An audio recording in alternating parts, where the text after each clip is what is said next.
In this video, I'm going to show you how to white out on Adobe Acrobat Reader. So to do this, you would usually have to use the redact tool. However, over here, if I search for the redact tool and click on mark for redaction, you'll see that inside Adobe Acrobat Reader, I would have to basically upgrade to Acrobat Pro or Acrobat, okay? So of course, you can also do this without doing that. However, it's not as convenient, but I can still show you how to use the whiteout feature. So what I actually learned is you could go to the comment tab over here on the right, and then up top you have a bunch of different options. You want to click on this one, which is add text box.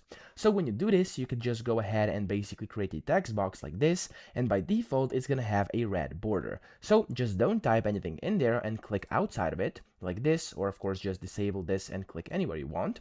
And then what you can do is basically first click on any of these like this to select it, right click it and click on properties. When you do that, you want to go and change style to a no border, and of course the fill color to white over here. Now then you want to go to make properties default and click on OK.